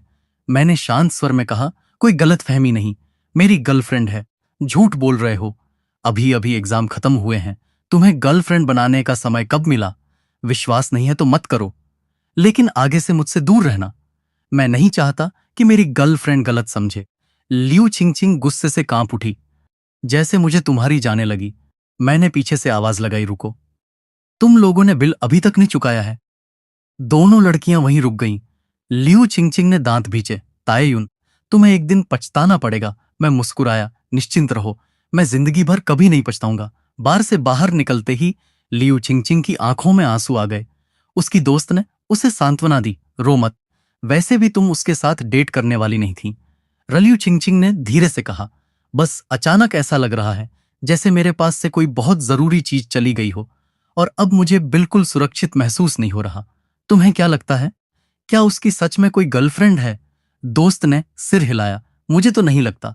अभी अभी एग्जाम खत्म हुए हैं, उसे समय ही कब मिला होगा? लियू छिंगछिंग बोली, मुझे पक्का पता करना है। उसने तुरंत फोन मिलाया। वांग झीचांग, क्या ताएयुन की सच में नई गर्लफ्रेंड बन गई है? फोन के दूसरी तरफ से जवाब आया, क्या तुम्हें पता चल गया? लियू छिंगछिंग सन रह गई। मतलब ये सच है? शायद हाँ, कुछ दिन पहले ताएयुन ने खुद मुझे बताया था। लियू छिंगछिंग का दिल अचानक डूब गया। उधर वांग झीचांग उत्साह से बोला, जल्दी बताओ ना, ताएयुन के साथ आखिर चल क्या रहा है? 3 साल तक वो तुम्हारे पीछे भागता रहा, फिर उसे पता चला कि वो सिर्फ बैकअप था और कॉलेज एंट्रेंस एग्जाम खत्म होते ही, बस इतनी सी बात है, मैंने उसका पीछा करना बंद कर दिया। वांग झीकियांग ने सिर हिलाया। ओह, तो इसलिए वो तुम्हें ढूंढने आई थी? क्योंकि उसे अचानक एहसास हुआ कि उसका एक बैकअप हाथ से निकल गया है और अब उसका अहंकार आहत हो गया है। मैं हंस पड़ा। समझदार लोग प्यार के जाल में नहीं फंसते। वांग झीकियांग मुस्कुराया, अच्छा, तो फिर तुम्हारा और बे निंगबिंग का क्या चल रहा है? मैंने तुरंत इनकार कर दिया, कुछ भी नहीं, हम सिर्फ दोस्त हैं, साफ सुथरी दोस्ती, समझे? वह मुस्कुराया, मुझे तो तुम दोनों काफी अच्छे लगते हो साथ में। मैंने मजाक में वेट्रेस लीजी से पूछा, दीदी आपको क्या लगता है, मैं और हमारी बॉस एक दूसरे के साथ अच्छे लगते हैं? ली जी ने हंसते हुए कहा, चुप रहो, ठीक है, मेरी गलती। कुछ देर बाद वांग झिक्यांग ने पूछा, ताएयुन, तुम शंघाई जाने की जिद क्यों कर रहे हो? अपने प्रांत में रहोगे तो बेहतर यूनिवर्सिटी मिल सकती है। मैंने गंभीर होकर जवाब दिया, शंघाई एक टियर 1 शहर है, वहां मौके ज्यादा हैं। अगर अभी आराम चुन लिया तो भविष्य में पछताना पड़ेगा। वांग झिकियांग ने सिर खुजलाया, मेरे माता पिता को तो इन सब चीजों की ज्यादा समझ नहीं है, उन्होंने फैसला मेरे ऊपर छोड़ दिया है। तो फिर मेरे लिए भी कोई यूनिवर्सिटी चुन दो, मैंने बिना सोचे कहा, शंघाई अप्लाइड टेक्नोलॉजी इंस्टीट्यूट। मेरी बात मानो, मेरे साथ रहोगे तो कभी नुकसान नहीं होगा। वांग झिकियांग हंस पड़ा, ठीक है, मैं तुम्हारी बात। बंधन ने वांग झिकियांग को अपना अंतिम फैसला लेने पर मजबूर कर दिया। लेकिन यह फैसला सही था या गलत, इसका जवाब भविष्य ही दे सकता था। कुछ दिन बाद, अरे तायुन, तुम घर आ गए। एक महिला ने मुस्कुराते हुए मेरे सिर पर हाथ फेर दिया। कितने बड़े हो गए हो। मैं तुरंत पीछे हट गया। आंटी, मेरे सिर को मत छुइए। मेरी लंबाई अभी सिर्फ 1.5 मीटर है। अगर ऐसे ही सिर दबाएंगी तो मैं कभी लंबा नहीं हो पाऊंगा। आंटी हंस पड़ी। आओ, ये लाल लिफाफा रख लो। मैंने झिझकते हुए ले लिया। अरे इसकी क्या जरूरत थी, माँ ने हंसकर कहा। देखो तो जरा, इसकी चमड़ी दिन ब दिन मोटी होती जा रही है। धन्यवाद भी नहीं बोलेगा? मैं मुस्कुराया। हम तो परिवार वाले हैं, इसमें धन्यवाद कैसा? आंटी हंसते हुए चली गई। रास्ते में ध्यान रखना। उनके जाने के बाद मैंने पूछा, माँ, यूशिन अभी तक यहाँ क्यों है? माँ ने जवाब दिया, उसकी माँ काम के सिलसिले में बाहर गई है। कुछ दिन वो हमारे घर ही रहेगी। मैं चौंक गया। क्या? लेकिन हमारे घर में तो सिर्फ 2 कमरे हैं। वो सोएगी कहाँ? माँ ने बिल्कुल सहज स्वर में कहा, तुम्हारे कमरे में। क्या माँ? लड़के और लड़की को एक कमरे में कैसे रख सकती हो? माँ ने तुरंत घूरा। तुम क्या सोच रहे हो? तुम बाहर ड्राइंग रूम के सोफे पर सोओगे। मैंने दुखी चेहरा बनाया। ऐसा मत करो। यूशिन ने मासूमियत से पूछा, भैया आप कहाँ सोएंगे? मैंने तुरंत कहा, माँ बाहर तो एसी भी नहीं है। क्यों न यूशिन मेरे साथ ही सो जाए? माँ ने सिर पर चपत लगा दी। बेशर्म लड़के, यूशिन मेरे साथ सोएगी और तुम्हारे पापा जमीन पर चटाई बिछाकर सोएंगे। मैंने राहत की सांस ली। ठीक है, अब बात बनी। माँ ने पिता की तरफ देखकर कहा, कॉलेज एंट्रेंस एग्जाम के बाद ये लड़का काफी खुल गया है, लेकिन इसकी बेशर्मी भी बढ़ गई है। यूशिन ने मुंह बनाया। मैं तो वैसे भी इनके कमरे में नहीं सोने वाली। लड़कों के कमरे से बदबू आती है। मैंने गर्व से कहा, मेरी गैस तक खुशबूदार होती है। यूशिन ने नाक पकड़ ली। उफ, कितने गंदे हो। रात को मेरे शेयर अकाउंट में लगभग 10,800 युआन थे, लेकिन करोड़पति बनने के सपने के लिए ये रकम अभी भी बहुत कम थी। तभी फोन पर मैसेज आया। सो गए क्या? मैंने जवाब दिया, अभी नहीं, इतनी जल्दी नहीं सोता। निंगबिंग ने लिखा, अगर मैं पहले मैसेज न करूं तो क्या तुम कभी मुझे खुद मैसेज नहीं करोगे? मैंने जवाब दिया, मैं तुम्हें मैसेज क्यों करूं? हम अच्छे दोस्त नहीं हैं क्या? अच्छे दोस्त अक्सर बात करते हैं। मैं मुस्कुराया। कुछ देर बाद उसने लिखा, कल मैं घर में नहीं रहना चाहती, मैं तुम्हें खाना खिलाऊंगी। मैंने पूछा, अचानक मुझे खाना खिलाने का ख्याल कैसे आ गया? निंगबिंग ने जवाब दिया, क्योंकि जब तुम खाते हो तो बिल्कुल छोटे सुअर जैसे लगते हो। मैं हंस पड़ा। वैसे मैंने अपनी छोटी कजिन से वादा किया है, कल उसे घुमाने ले जाना है। तुम भी साथ चलोगी? निंगबिंग ने तुरंत जवाब दिया, मुझे भीड़ भाड़ पसंद नहीं।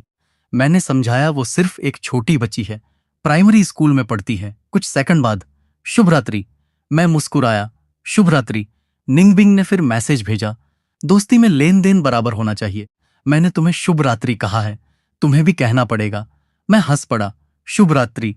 अगली सुबह, भैया तायुन, भैया तायुन, भैया तायुन। मैंने कंबल सिर पर खींच लिया। क्या हुआ? कल रात 12 बजे सोया था। मुझे थोड़ा और सोने दो।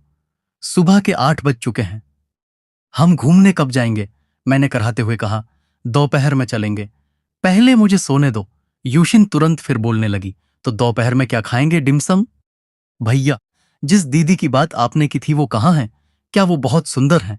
और सुनो, हमारी क्लास का एक लड़का कहता है कि मैं सुंदर नहीं हूं। मैंने दोनों कान बंद कर लिए। बस करो। कल रात ठीक से सो नहीं पाया और सुबह सुबह तुम्हारी लगातार बकबक शुरू हो गई। यूशिन हंसते हुए बोली, अगली बार वो लड़का फिर कहे कि मैं सुंदर नहीं हूं तो देखना मैं क्या करती हूं।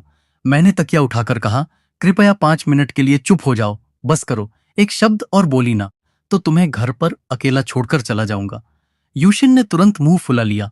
बुरे भैया, मारूंगी आपको, मारूंगी। मैं हंस पड़ा। अच्छा ठीक है, ठीक है, अब जल्दी से तैयार हो जाओ, हमें बाहर जाना है। यूशिन की आंखें चमक उठी। कहाँ? तुम्हें शॉपिंग पर नहीं जाना था? मैंने टैक्सी बुला ली है, बस पहुंचने वाली होगी। वाह, चलो घूमने चलते हैं। शॉपिंग? मैं मन ही मन मुस्कुराया। देखता हूं तुम्हारी ये ऊर्जा कब तक रहती है। कुछ देर बाद, भैया, गाड़ी आ गई। चलो मेरी छोटी महारानी। हम गाड़ी में बैठ गए। मॉल पहुंचते ही यूशिन अचानक चिल्लाई, भैया, वो वाली दीदी कितनी सुंदर हैं। आपकी पसंद तो कमाल की है। मैंने तुरंत खांसते हुए कहा, उन्हें भाभी बोलो। मैंने जल्दी से बात बदल दी, ये मेरी कजिन वांग यूशिन है, अभी अभी प्राइमरी स्कूल से ग्रेजुएट हुई है। एक कपड़ों की दुकान में यूशिन ने कपड़ा उठाकर पूछा, अंकल ये ड्रेस कितने की है? दुकानदार बोला, 100 युआन। यूशिन बोली, 30। दुकानदार चौंक गया। अरे बेटी, ऐसे कौन मोलभाव करता है? 90, 40, 80, 50। दुकानदार लगभग रो पड़ा। 50 में कैसे बेचूं? यूशिन तुरंत निंगबिंग का हाथ पकड़कर बोली, दीदी, सामने वाली दुकान में इससे अच्छे कपड़े हैं। ये अंकल बेचना ही नहीं चाहते। चलो वहां चलते हैं। दोनों मुड़कर जाने लगी। दुकानदार घबरा गया। रुको रुको, ले जाओ, 50 में ले जाओ। यूशिन विजयी मुस्कान के साथ ड्रेस उठा लाई। बै निंगबिंग हैरानी से बोली, कपड़े खरीदते समय भी ऐसे मोलभाव किया जाता है? यूशिन ने गर्व से कहा, बिल्कुल, ये तो बेसिक स्किल है। कुछ देर बाद बै निंगबिंग ने पूछा, तुम अपने लिए कुछ नहीं खरीदोगे? मैंने सिर हिलाया। मेरे पास कपड़े काफी हैं। यूशिन तुरंत बोली, दीदी, हमें तायुन भैया के लिए खरीदना चाहिए। वो बहुत कंजूस हैं। आज सुबह मैंने इनके अंडरवियर में छेद देखा था। मैं लगभग खांस गया। अरे, ये बातें बाहर क्यों बता रही हो? बै निंगबिंग हंसी रोक नहीं पाई। इतनी बुरी हालत है क्या? यूशिन ने गंभीरता से सिर हिलाया। हाँ, लेकिन किसी को बताइएगा मत। लड़कों की इज्जत का सवाल है। ठीक है। बै निंगबिंग की मुस्कान और गहरी हो गई। शाम तक मेरे दोनों हाथ शॉपिंग बैग से भर चुके थे। मैं थककर बैठ गया। है देवियों, मुझे मार ही डालोगी क्या? यूशिन ने मासूम चेहरा बनाया। मैं लड़की हूं, मेरे लिए बैग उठाने में क्या दिक्कत है? मैंने शिकायत की। तुम लोग मुझे नौकर समझ रही हो क्या? बै निंगबिंग मुस्कुराई। आज रात का खाना मेरी तरफ से। मैं तुरंत सीधा बैठ गया। मिस बै, आज रात मैं आपकी सेवा में 24 घंटे हाजिर हूं। बै निंगबिंग ने भौं उठाई। सिर्फ 24 घंटे? मैं खांसा। अगर साथ में सोने की ड्यूटी भी जोड़ दी तो फीस अलग लगेगी। तायुन, तुम सच में बदमाश हो। तीनों हंस पड़े। चलो अब कुछ खा लेते हैं, मुझे भी भूख लग रही है। यूशिन ने तुरंत हाथ उठाया। मुझे भी बहुत भूख लगी है। बै निंगबिंग बोली, आगे एक नूडल्स की दुकान है, तुम्हारी कजिन तीखा खा सकती है। यूशिन ने तुरंत जवाब दिया, हाँ, मैं सब खा सकती हूं। तो फिर चलो। खाना खाते समय बै निंगबिंग अचानक बोली, जल्दी खाओ, वैसे तुम्हारी आंखों के नीचे काले घेरे आ गए हैं। यूशिन तुरंत बोली, भैया थोड़ी इज्जत बचा लो, बहुत बदसूरत लग रहे हो। क्या कहा तुमने? उसी समय पास वाली टेबल पर बैठा एक आदमी फोन पर बोला, जानू, तुम यकीन नहीं करोगी, मैंने अभी किसे देखा है। वो बैंक डायरेक्टर की बेटी है। मुझे तुरंत उसके घरवालों को खबर करनी चाहिए। उसकी पत्नी बोली, तुम क्यों बेवजह दूसरों के मामलों में पड़ रहे हो? आदमी फुसफुसाया, तुम समझती नहीं हो, उस लड़के को देखकर ही पता चल रहा है कि गरीब है। ऐसे लड़के को बैंक डायरेक्टर कभी पसंद नहीं करेंगे। आज मैं बड़ा काम करने वाला हूं। कुछ देर बाद बै निंगबिंग का फोन बजा। सॉरी, मैं जरा फोन सुनकर आती हूं। वो बाहर चली गई। फोन पर उसके पिता की आवाज आई, निंगबिंग, तुम अभी भी उस लड़के के साथ हो? मुझे अभी किसी ने तस्वीर भेजी है। भाई निंगबिंग शांत रही। तो कुछ देर चुप्पी रही। फिर उसके पिता धीरे से बोले, जब वो लड़का तुम्हारे साथ होता है तब तुम इतनी खुलकर हंसती हो। मुझे याद नहीं कि आखिरी बार मैंने तुम्हें इतना खुश कब देखा था। उसकी मां ने भी फोन ले लिया। बेटी अब बड़ी हो गई है। सच कहूं तो तायुन के साथ देखकर मुझे सुकून मिलता है। ठीक है, समझो मैंने कुछ कहा ही नहीं। अगले दिन भैया तायुन जाग गए। यूशिन किताब लेकर आ गई। मैं होमवर्क कर रही हूं, एक सवाल समझ नहीं आ रहा, मुझे पढ़ा दोगे? मैंने किताब देखी और तुरंत पीछे हट गया। नहीं, मुझे नहीं आता। यूशिन हैरान रह गई। ये तो छठी क्लास का सवाल है। मैंने सिर पकड़ लिया। आजकल गणित देखते ही सिर दर्द होने लगता है। जाकर इंटरनेट पर देख लो। लेकिन दूसरी चीजें मैं तुम्हें जरूर सिखा सकता हूं। यूशिन उत्सुक हो गई। सच? क्या सिखाओगे? मैं रहस्यमय मुस्कान के साथ बोला, मैं तुम्हें इंसानों की फितरत समझना सिखाऊंगा और दुनिया में जीने का असली तरीका भी। किसी आदमी के अच्छे या बुरे होने की पहचान कैसे करते हैं? यूशिन ने उत्सुकता से पूछा। कैसे? मैंने गंभीर चेहरा बनाकर कहा, बहुत आसान है। उसकी नाक के नीचे उंगली रखो। अगर वो अभी भी सांस ले रहा है तो समझ लो वो अच्छा आदमी नहीं है, क्योंकि दुनिया के सारे मर्द एक जैसे होते हैं। धोखेबाज। यूशिन गुस्से से पैर पटकने लगी। मैं आपसे बात ही नहीं करूंगी, मुझे जल्दी होमवर्क खत्म करना है। फिर मैं निंगबिंग दीदी के घर खेलने जाऊंगी। मैं चौंक गया। निंगबिंग के घर? कल दीदी ने खुद कहा था। उन्होंने मुझे आज अपने घर बुलाया है। भैया, उनका घर बहुत बड़ा होगा ना? वो बहुत अमीर है ना? मैं मुस्कुराया। हाँ, कुछ वैसा ही समझ लो, लेकिन पहले होमवर्क खत्म करो। मैं उन्हें मैसेज कर देता हूं। मैंने सोचा था बस थोड़ी देर घूमने जाएंगे, लेकिन इतनी जल्दी उनके घर पहुंच जाएंगे ये नहीं सोचा था। अच्छा ही है, आज देख ही लेते हैं कि मिस बै निंगबिंग आखिर कैसी दुनिया में रहती हैं। कुछ देर बाद हम एक आलीशान इलाके में पहुंचे। यूशिन की आंखें चौड़ी हो गईं। वाह, ये जगह तो किसी पार्क जैसी लग रही है। अमीर लोग सच में अलग दुनिया में रहते हैं। उसी समय निंगबिंग बाहर आई। आ गए? अंदर चलो। तुम्हें तकलीफ दी? फॉर्मेलिटी मत करो। मुझे पहले से पता था कि उसका परिवार साधारण नहीं है, लेकिन अपनी आंखों से देखने के बाद असली फर्क मेरी कल्पना से भी कहीं ज्यादा था। उसी पल मुझे एहसास हुआ कि हम दोनों की दुनियाओं के बीच कितनी बड़ी दूरी है। निंग ने पूछा, आइसक्रीम खाओगे? मैं लेकर आती हूँ, यूशिन बोली। साधारण वाली बर्फ की आइसक्रीम है क्या, या फिर 5 युआन वाली? निंगबिंग हंस पड़ी। जो नाम तुम ले रही हो वो सब यहाँ नहीं है, यहाँ सिर्फ महंगी वाली आइसक्रीम है। तो जो भी है ले आओ, मुझे सब पसंद है। कुछ देर बाद यूशिन ने पूरे घर को देखते हुए पूछा, दीदी ये पूरा विला आपका है? हाँ, लेकिन इतना बड़ा घर कभी कभी खाली खाली लगता है। तो आपका कमरा भी बहुत बड़ा होगा ना? सामान्य ही है। देखना चाहोगी? हाँ। निंगबिंग यूशिन को ऊपर ले गई। मैं नीचे अकेला बैठा रहा। मन में बस एक ही विचार घूम रहा था, फासला तो वाकई बहुत बड़ा है, लेकिन किसने कहा कि मैं इसे पार नहीं कर सकता? ऊपर यूशिन निंगबिंग के वॉक इन क्लोसेट्स को देखकर दंग रह गई। हे भगवान, कपड़ों के लिए अलग कमरा? ये तो सपनों जैसा है। निंगबिंग मुस्कुराई। क्या इसमें इतना हैरान होने वाली बात है? यूशिन ने तुरंत जवाब दिया, बिल्कुल है। मेरे भैया का कमरा तो शायद इससे भी छोटा है, लेकिन भैया बुरे नहीं हैं, बस थोड़े मूर्ख हैं, थोड़े भुलक्कड़ हैं, और उनकी चमड़ी थोड़ी मोटी है। निंगबिंग हंस पड़ी। बिल्कुल सही विश्लेषण है। शाम को तीनों नीचे बैठकर फिल्म देखने लगे।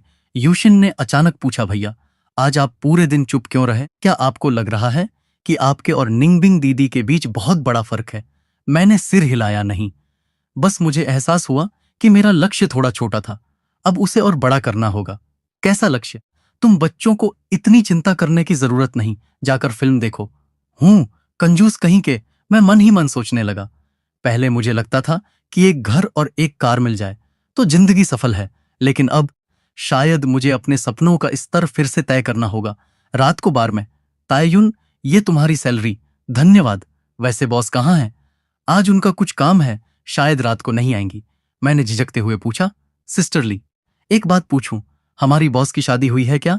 सिस्टरली रहस्यमयी मुस्कान के साथ बोली, हाँ भी और नहीं भी। इसका क्या मतलब? पहले कसम खाओ कि किसी को नहीं बताओगे। मैं कसम खाता हूं, मेरा मुंह तिजोरी से भी ज्यादा सुरक्षित है। जल्दी बताइए। सिस्टरली धीरे से बोली, बॉस का एक मंगेतर है, दोनों 7 साल से साथ हैं। सगाई भी हो चुकी है और शादी की तारीख भी लगभग तय हो चुकी थी, लेकिन शादी से ठीक पहले और उन्हें बचाया नहीं जा सका। आज उसी मंगेतर की बरसी है। मैं कुछ पल के लिए चुप हो गया। तो ये बात है। उसी समय बार का दरवाजा खुला। तायुन, मैं यहां पैसे खर्च करने आया हूं, कोई दिक्कत है क्या? चल मेरे लिए एक ठंडी बियर निकाल। मैंने बिना सिर उठाए जवाब दिया, फ्रिज में रखी है, खुद जाकर ले लो। वो नाराज हो गया। अरे तू वेटर है और मैं ग्राहक, जानता है ना, ग्राहक भगवान होता है। मैं हंस पड़ा।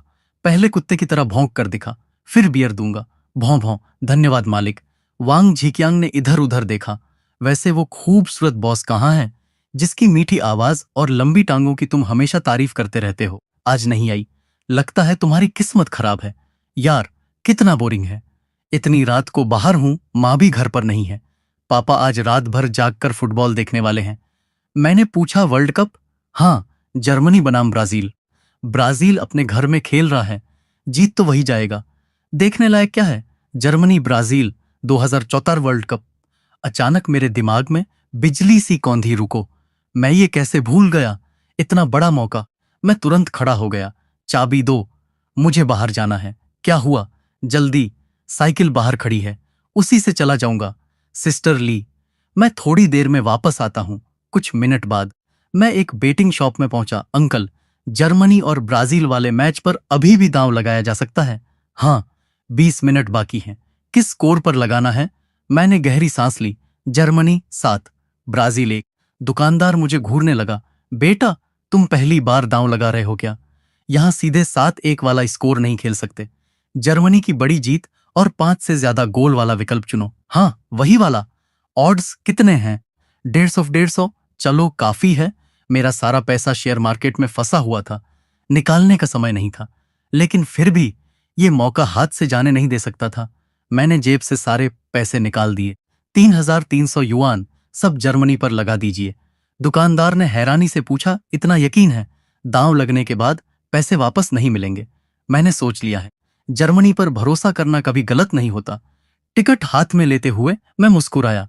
3,300, अगर 150 गुना मिला तो लगभग 5 लाख युआन, और फिर उस पैसे को अगले बुल मार्केट में लगाऊंगा। 10 गुना बढ़ना भी मुश्किल नहीं होगा। पीछे खड़े लोग हंसने लगे। देखो इस लड़के को, जर्मनी से 5 से ज्यादा गोल की उम्मीद कर रहा है। दिमाग खराब है इसका। बिल्कुल पागल। मैं सिर्फ मुस्कुराया, क्योंकि मुझे पता था इतिहास कैसे लिखा जाएगा। अगली सुबह वांग झीकियांग दौड़ता हुआ आया। ताएयुन, कमाल हो गया। जर्मनी सच में 7-1 से जीत गया। तुझे पता भी है इसका मतलब क्या है? ऐसा है जैसे हमारी स्कूल टीम ने सीधे कोरिया की नेशनल टीम को हरा दिया हो।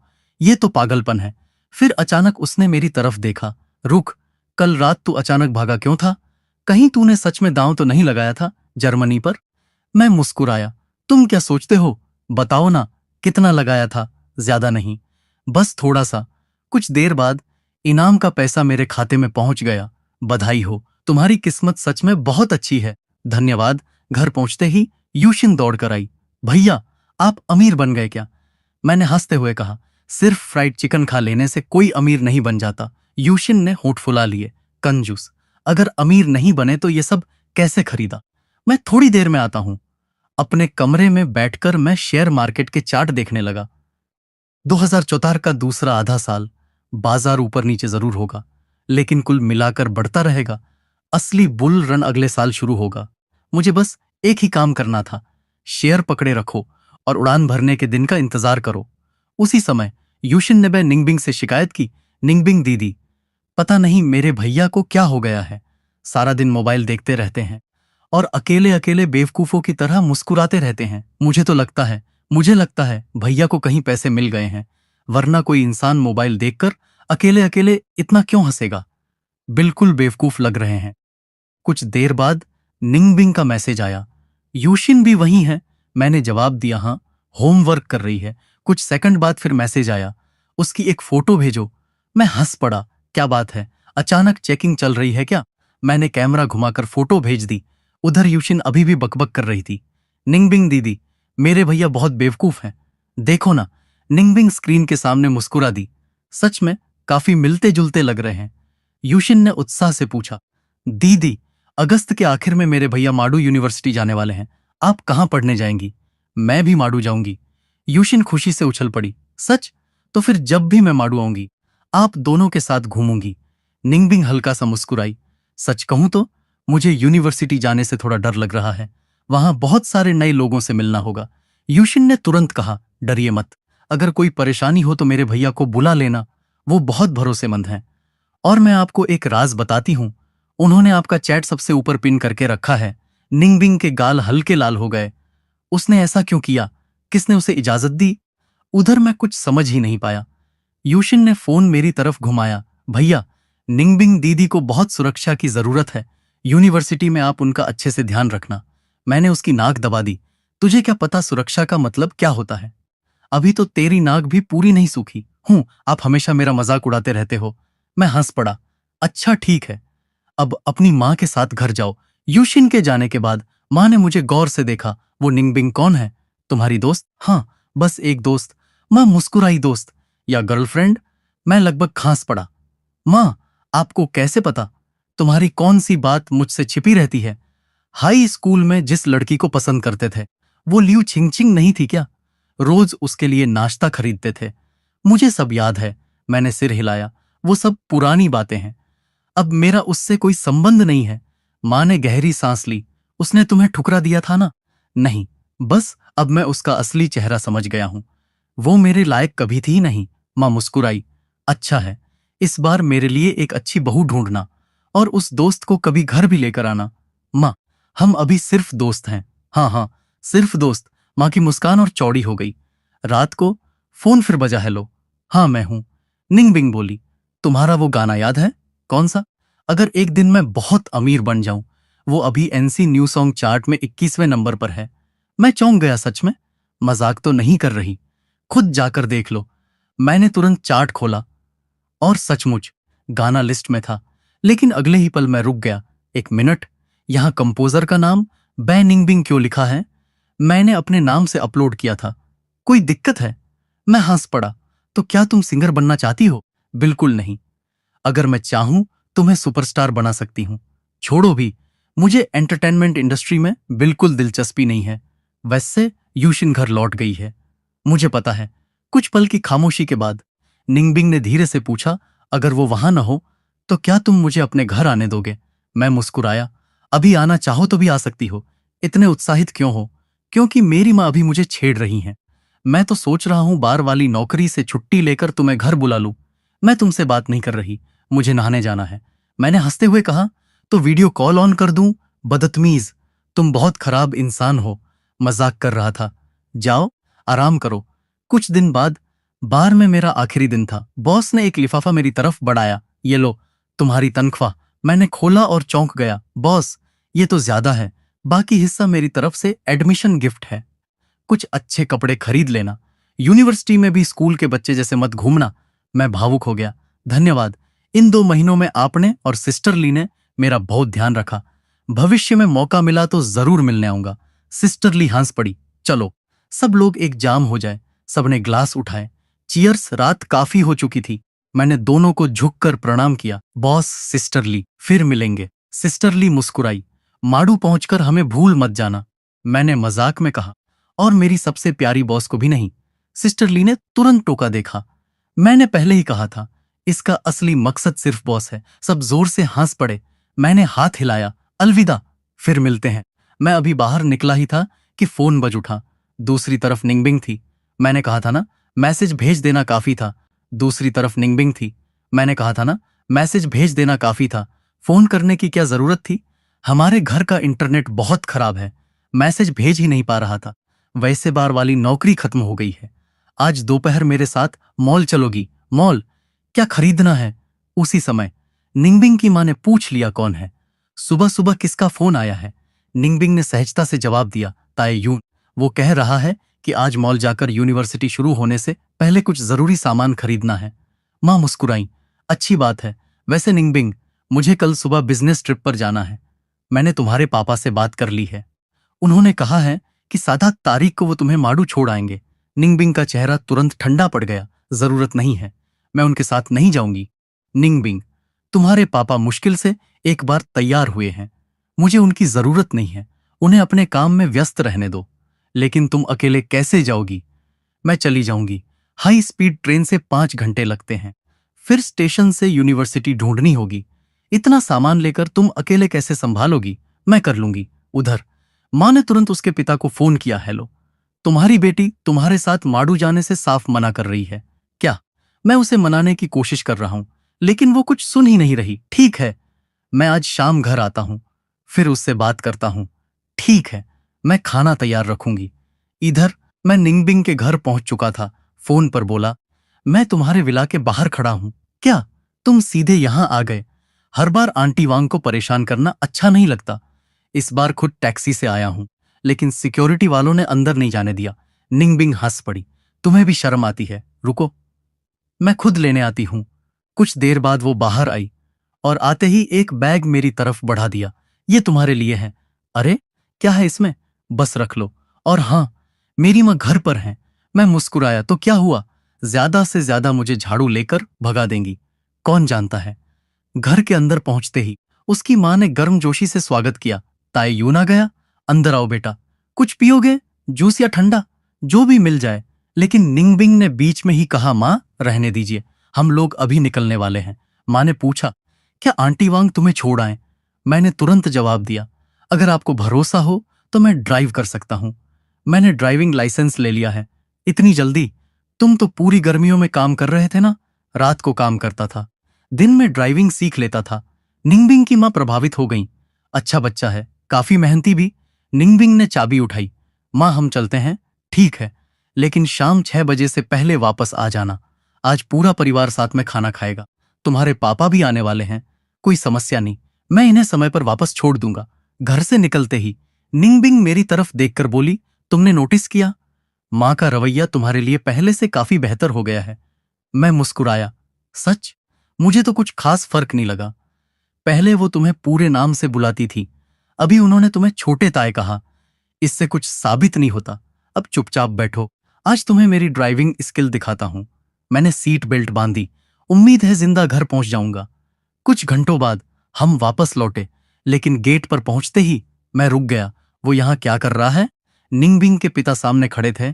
उन्होंने मुस्कुराकर कहा, तुम लोग जल्दी लौट आए, थोड़ा और घूम लेते। मैंने विनम्रता से जवाब दिया, ट्रैफिक का डर था, देर हो जाती तो मुश्किल हो जाती।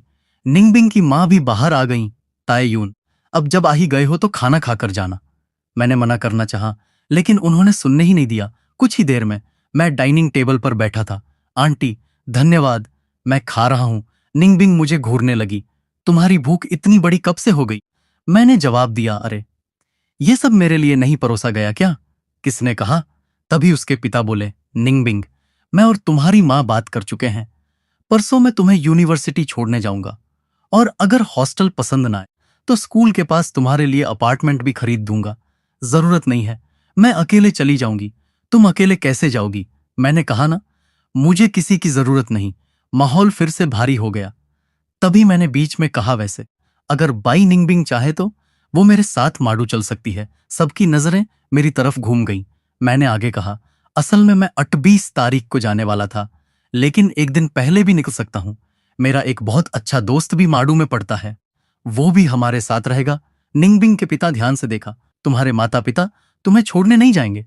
मैं मुस्कुराया, इतना बड़ा मामला भी नहीं है अंकल, आखिर यूनिवर्सिटी में एडमिशन लेने ही तो जाना है।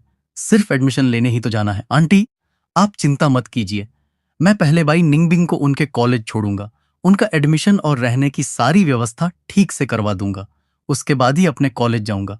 नहीं, मैं इसके लिए तैयार नहीं हूं। निंगबिंग के पिता तुरंत बोल उठे, लेकिन इससे पहले कि कोई और कुछ कहता, निंगबिंग ने चॉपस्टिक नीचे रख दी। मैंने खाना खा लिया और मैं ताएयून के साथ ही जाऊंगी, यह कहकर वो उठी और अपने कमरे में चली गई। कुछ देर बाद मैं भी जाने के लिए खड़ा हो गया। आंटी, काफी देर हो गई है, अब मैं चलता हूं। रुको, मैं तुम्हें बाहर तक छोड़ देती हूं। कोई बात नहीं आंटी, मैं खुद चला जाऊंगा। चलो, मुझे तुमसे थोड़ी बात भी करनी है। मैं समझ गया, आंटी कुछ पूछना चाहती थी। घर से निकलने के बाद हम दोनों खामोशी रही। फिर उन्होंने कहा, ताएयून, तुम्हारी ड्राइविंग देखकर बिल्कुल नहीं लगता कि तुमने अभी अभी लाइसेंस लिया है। मैं मुस्कुराया, शायद मुझे ड्राइविंग का थोड़ा टैलेंट है। दिन में ड्राइविंग सीखना, रात को पार्ट टाइम जॉब करना। थकते नहीं हो? इतना भी नहीं, बस आगे की जिंदगी के लिए कुछ प्लान बना रखे हैं। जो काम जल्दी हो सकते हैं उन्हें जल्दी निपटा देना बेहतर होता है। आंटी ने संतोष से सिर हिलाया, तुम अपनी उम्र के लड़कों से कहीं ज्यादा समझदार हो। कुछ पल बाद उन्होंने सीधे मुद्दे पर आना ही ठीक समझा, ताएयून, तुम और निंगबिंग अब किस रिश्ते में हो? मैं कुछ क्षण चुप रहा, फिर बोला, पहले हम सिर्फ दोस्त थे, अब शायद अच्छे दोस्त हैं। आंटी, मैं जानता हूं कि आप क्या पूछना चाहती हैं, लेकिन अगर मैं सच कहूंगा तो शायद आपको यकीन नहीं होगा। निंगबिंग की जिंदगी में बचपन से कोई दोस्त नहीं था। मेरे आने के बाद कम से कम उसको ऐसा इंसान तो है जिससे वो दिल की बात कर सके। लेकिन मैं आपको एक बात का वादा कर सकता हूं, मैं जो कहता हूं उसे निभाता हूं। माडू जाने के बाद भी मैं अपने वादे नहीं भूलूंगा। मैं कभी ऐसी कोई हरकत नहीं करूंगा जो हमारी उम्र के हिसाब से गलत हो। आप निश्चिंत रह सकती हैं। मैंने गहरी सांस ली। सच कहूं तो आपके घर आने से पहले मुझे कभी हीन भावना महसूस नहीं हुई थी, लेकिन आपकी फैमिली की हैसियत देखने के बाद मुझे हमारे बीच का अंतर साफ दिखाई देने लगा। फिर भी मैं अभी जवान हूं, मेरे सामने अनगिनत संभावनाएं हैं। जब तक मैं खुद को उस मुकाम तक नहीं पहुंचा देता, हम सिर्फ अच्छे दोस्त बने रहेंगे। अब बताइए आंटी, क्या इससे आपको थोड़ी तसल्ली मिली? आंटी कुछ सेकंड तक मुझे देखती रहीं, फिर उनके चेहरे पर हल्की मुस्कान आ गई। ताएयून, जिस दिन तुम सच में उस मुकाम तक पहुंच जाओगे, उस दिन मैं तुम्हारा समर्थन करूंगी। मैं आत्मविश्वास से मुस्कुराया। वो दिन शायद आपकी उम्मीद से भी जल्दी आएगा। रात को निंगबिंग का मैसेज आया, आज तुमने मेरी माँ से क्या बात की? कुछ खास नहीं, उन्होंने बस कहा कि माडू पहुंचकर तुम्हारा ध्यान रखूं। बस इतना ही। हाँ, बस इतना ही। अपना पहचान पत्र नंबर भेजो, मैं हाई स्पीड ट्रेन की टिकट बुक कर रही हूं। ठीक है। मैंने तुरंत अपने दोस्त वांग झीचियांग को फोन लगाया। हेलो, प्लान बदल गया है। 27 तारीख को हम मेरी गर्लफ्रेंड के साथ माडू जाएंगे। दूसरी तरफ कुछ सेकंड तक सन्नाटा छाया रहा, फिर जोरदार चीख सुनाई दी, अगर ये झूठ निकला ना तो मैं जिंदगी भर फिल्में देखना छोड़ दूंगा। मैं हंस पड़ा, इतनी बड़ी कसम? ठीक है, मैं मान गया। पहचान पत्र नंबर भेज, मैं टिकट बुक करता हूं। सुबह 8 बजे मेरे घर पहुंच जाना, और इस बार लेट मत होना। फिक्र मत कर, सब सेट रहेगा। अगले दिन घर में विदाई जैसा माहौल था। माँ बार बार समझा रही थी, बेटा, कमाना शुरू कर देना तो दादा दादी और नाना नानी का ख्याल रखना, जरूर माँ, और कपड़े समय पर धोना, एक दिन भी पड़े रहे तो बदबू आने लगेगी। जी माँ, पता नहीं हॉस्टल का खाना तुम्हें पसंद आएगा या नहीं, और अगर पैसों की कमी पड़े तो तुरंत फोन करना। मैं हंस पड़ा। माँ, अगर आप ऐसे ही बोलती रही तो आज मैं सो ही नहीं पाऊंगा। इतनी चिंता मत कीजिए, मैं अब छोटा बच्चा नहीं हूं। अच्छा, अब मैं तुम्हें परेशान करने लगी हूं। माँ ने नकली गुस्सा दिखाया, फिर मुझे गले लगा लिया। चलो अब सो जाओ, गुड नाइट। गुड नाइट माँ। अगली सुबह दरवाजे पर जोर जोर से दस्तक हुई। तायुन, अभी तक तैयार नहीं हुआ क्या? मैंने दरवाजा खोला, बाहर झीचियांग खड़ा था। अंदर आ जाओ, हमें अभी मेरी गर्लफ्रेंड का इंतजार करना है। उसी समय वह घर के अंदर दाखिल हुआ। नमस्ते अंकल, नमस्ते आंटी। अरे झीचियांग, आ गए। बैठो बेटा, सारा सामान रख लिया ना? जी आंटी, सब तैयार है। अच्छा है, अब तुम लोग आराम से निकलना, हम लोग काम पर जा रहे हैं। और हाँ, पहुंचते ही फोन करना जरूर, चिंता मत कीजिए। दरवाजा बंद करके जाना। माँ, मैं अब 18 साल का हो चुका हूं, आप इतनी चिंता क्यों करती हैं? पापा हंस पड़े। चलो अब निकलो भी।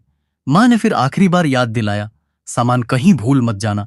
आप दोनों चिंता मत कीजिए, आपका बेटा सब संभाल लेगा। चलो जीचियांग। कुछ देर बाद हम तय जगह पर पहुंच गए। जीचियांग इधर उधर देखने लगा। अरे, यहां तो कोई नहीं है। मैंने सामने इशारा किया। अगले ही पल एक लग्जरी कार हमारी तरफ आती दिखाई दी। झीचियांग की आंखें फैल गईं। वाह, ये कैसी सुपर कार है! बकवास बंद कर, चल। निंगबिंग कार से उतरी। मैंने मुस्कुराकर कहा, निंगबिंग, मिलो, ये मेरा सबसे अच्छा दोस्त है, वांग झीचियांग। झीचियांग तुरंत सीधा खड़ा हो गया। हेलो, मैं वांग झीचियांग हूँ। हेलो, निंगबिंग ने हल्की मुस्कान के साथ जवाब दिया। कुछ कदम आगे बढ़ते ही झीचियांग ने मेरी बांह पकड़ ली। तायुन, सच सच बता, तुझे ये किस्मत कहां से मिली? इतनी खूबसूरत लड़की पटाई कैसे? तुझे इससे क्या मतलब? मतलब है, बहुत बड़ा मतलब है। मैंने उसे अनदेखा कर दिया। हाई स्पीड ट्रेन को माडू पहुंचने में लगभग 5 घंटे लगेंगे। करीब 2 बजे तक पहुंच जाएंगे। निंगबिंग ने सिर हिलाया। ठीक है, बस सब कुछ सही से प्लान होना चाहिए। चिंता मत करो, मैंने पूरा टाइम टेबल पहले ही बना लिया है। वाह, कितने ध्यान से तैयारी की है। जीचियांग ने फिर चुटकी ली। मैंने घूर कर देखा। अगर और बकवास की तो टिकट खुद खरीदना। ठीक है। मैं चुप। स्टेशन पहुंचने के बाद मैंने निंगबिंग का सामान उठाया। ये छोटा वाला बैग तुम खुद रख लो। जीचियांग, तू इस तरफ चल, अपना पहचान पत्र देना, मैं टिकट निकाल कर आता हूं। कुछ देर बाद हम टिकट मशीन के पास पहुंचे। वहां 2 अधेड़ उम्र के लोग परेशान खड़े थे। ये मशीन खराब है क्या? नहीं, इसमें अंग्रेजी लिखी हुई है। तुम्हें समझ आती है? मैं तो कभी स्कूल गया ही नहीं। अब क्या करें? उनकी बेचैनी देखकर मैं आगे बढ़ गया। अंकल, मैं मदद कर देता हूं। कुछ ही मिनटों में टिकट निकल आई। हो गया। धन्यवाद बेटा। वे दोनों खुशी खुशी चले गए।